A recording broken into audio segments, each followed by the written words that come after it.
Alright, so growing pains of the newly awakened. So I decided to make this video because I've been undergoing a spiritual transformation. I have undergone what I would like to think is a spiritual awakening, and I feel like others are going through the same thing. But I found that when I started this journey, I didn't see that many people really talking about it.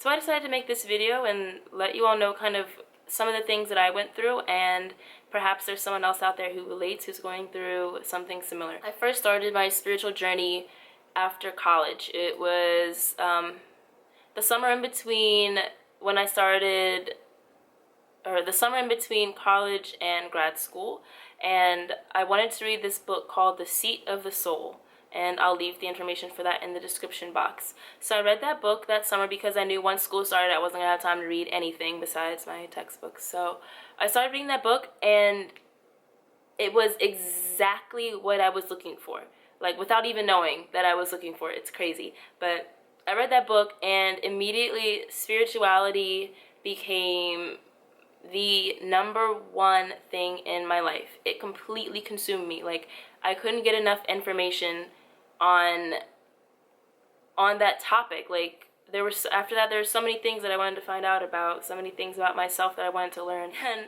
I quickly realized that that wasn't the case for a lot of people around me. So a lot of the people I knew were still in college, so their, number one priority is finishing school. Obviously, I just finished college, so a lot of people were, their number one priority was to get a job. I knew some older people who were just like very much consumed in their career. I wanted to talk about energy and emotions and spirituality and crystals and aliens and other dimensions and the afterlife, and like, people didn't want to talk about that shit. Like, they were worried about whether they were gonna get a job or not. So I just had, in the beginning, I had a hard time finding people that I could really relate to on that level.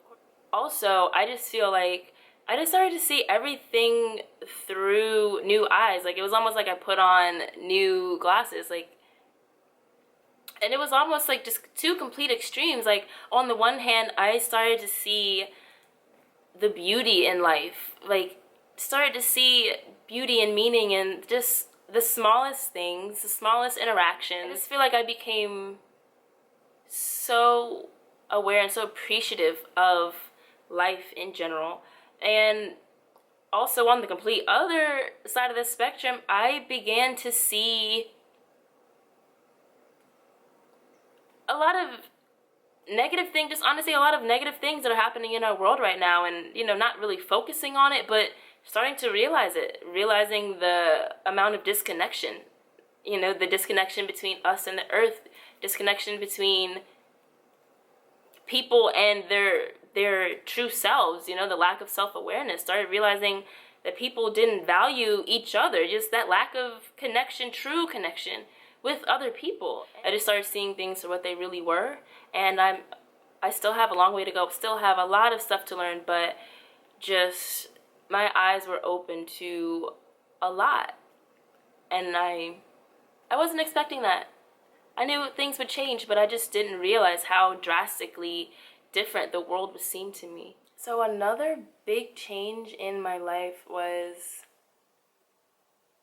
my career interests, honestly. So as I mentioned earlier, at that point, when I started my spiritual journey, I was in between undergrad and grad school. I was about to start a master's in public health. And it's not that I don't like public health and that I'm not interested in it. Like, I love public health. I'm still very interested in public health, and I'm finishing my degree in a few months. But for me, just spirituality just took complete precedence, and I realized that I like public health, and yes, I could get a career in public health and be fine, but once I started really getting in tune with myself, I just felt like that, I just feel like that's not my calling. And it's kind of weird because I'm still in my degree program. almost finished, and now I'm like, I don't feel like that's my calling. Like, but I mean, if I'm being honest, like that's true. So, like, there's so many changes that you go through when you undergo a spiritual journey. Like, you start getting more in tune with yourself and finding out more about what really makes you tick and what you're good at, like genuinely, and really getting in tune with who you are. Like, I'm sure that there are other people out there that have undergone this process or are undergoing this process and are seriously looking at aspects of their life and realizing that they might want to go on a completely different path. You're gonna change. You're gonna change. Your life's gonna change, and there might be something that you're doing that you realize just really isn't conducive for the amount of growth that you want to go through. So that's that. If you're going through something similar, if you have anything to add about your experience, please leave a comment below. I would love to start a dialogue about what others are going through, what they've experienced. Thank you for watching, and I hope to be making more videos like this coming up soon. Thanks. What the hell am I supposed to do now? Like, when you go from a place of not planning and just flowing with life, and that flow kind of stops, like now I'm just like, what the hell am I